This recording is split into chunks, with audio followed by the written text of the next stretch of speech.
Hi there, I just built or hashed together a bias checker. As you can see, I put a socket, wired it straight to a plug, and the plug was part of a broken valve. I had a valve, an EL34 valve that had let in air. So I smashed the glass and extended the pins up to this seat here. Very good seat, valve seat. It's a Belton valve seat, valve socket, shall I say. And as you can see, I've got the red connected to pin 3 of the socket, the black connected to pin 3 of the plug. All the other pins that are used, pin 6 isn't used, pin 1 isn't used, so there's just obviously pin 5 to 5 straight, pin 4 to 4, pin 2 to 2, and pin 8 to 8. Pin 1 isn't used, pin 6 isn't used. And then what you do is you take out basically pin 3 and pin 3 in both the socket side at the top and pin 3 in the plug side, and you put them into a meter here. Now this white lead that's coming out going to socket is also pin 3 at the top, and this is basically the high tension pin, and I've got it connected to another meter. So it's very difficult to do this holding the phone when I'm filming, and I'll try it. So you put one probe on the chassis, and then one probe here, and I'm reading 453.5 volts on the plate voltage directly from the plate at pin 3, and 28 milliamps, 29, it's going up as they're warming up, 29 minus 29 milliamps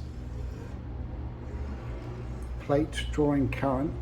Should be around 36 actually when it's warmed up, but maybe the bias is out on this because this unit was plugged into 220. It's actually a 127 unit and it blew it up, so I probably need to adjust the bias actually.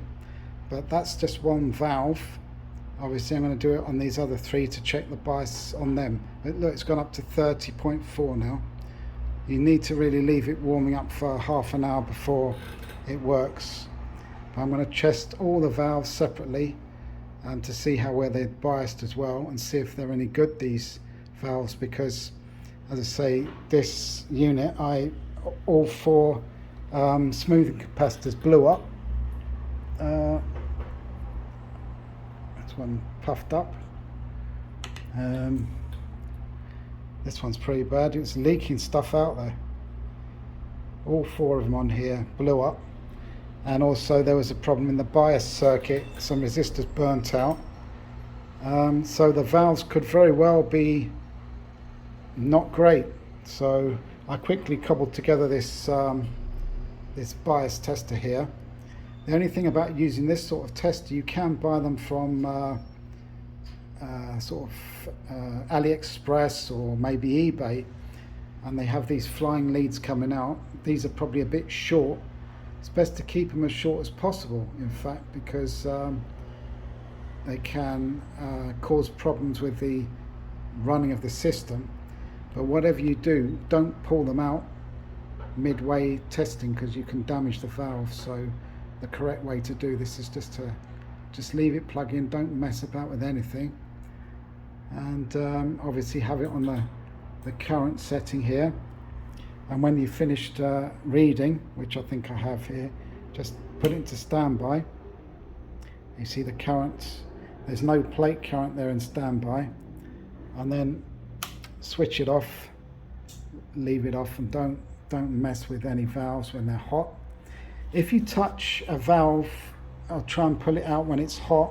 Even with a cloth, it's not so much about burning your fingers, but this getter at the top here, this material at the top, I'm not quite I think it's barium or something like that, which when these valves are brand new, it's my understanding, I could be wrong here, correct me if I'm wrong, it's my understanding that the getter at the top there, when they're brand new, this doesn't exist.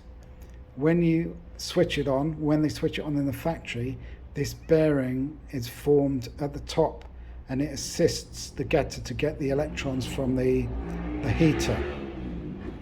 And if you pick it up when it's hot, this bearing can actually move to the sides, which isn't a good thing really, to have silvered sides. I believe that it would compromise the function of the valve. Anyway, these are EL34s. This works the same in 6L6s. I've done a bit of research on valves really recently, because I wanted to see if it's possible to put 6L6s in these, because I personally like the clean sound of a Fender, and the Fenders all use 6L6s really. That's the American sound, and they run very quick, clean. They will go into distortion, but they're predominantly clean valves. The EL34 is a British sound, hence a lot of Marshalls. This Joe Satriani's edition Marshall uses all EL34s and Marshall preamp valves, which are bassy as well. I thought that Marshall used Softex, but I'm not 100% sure, but they do sound very bassy. Bit too bassy for me. I prefer something a bit more cleaner, obviously with bass, but not absolutely boomy and bassy and dark like these sound. But a lot of people do love Marshall.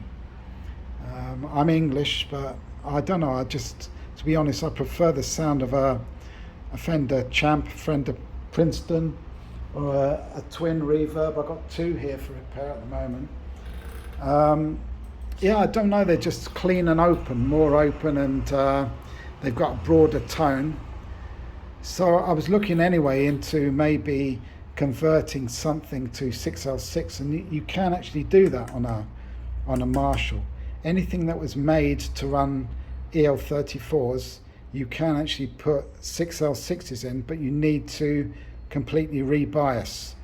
And sometimes when you're rebiasing, the bias doesn't actually alter enough on the pot, and you have to go changing resistors. It's not easy to swap them around. Obviously EL34 and I believe it's the KT77, they are directly compatible, and one will go into the other one. EL34 obviously is thinner, but it is the thinner version and the slightly lower powered version of the EL34. These are rated at a maximum of 25 watts, although you can bias them hot and get slightly more than that out of them, but it's not recommended because the life of this tube will go right down if you try and bias them too hot. So I would personally bias them cooler and get slightly less wattage. You're not going to perceive, 10 watts difference in output, or 20 watts really. You're not really going to perceive such a massive difference. So I would tend to bias output tubes a bit cooler so they last longer. So if you bias them very hot, they don't last very long. You might get like a year out of them, or if you bias them really hot, you might get 6 months out of them. And these are expensive, these valves, really expensive. I think because of the war in Ukraine and Russia, I think there's big supply issues. There certainly is in Brazil anyway. People are running out of them and the prices have gone up quite a lot. So anyway, I hope you enjoyed this video and it was useful to someone.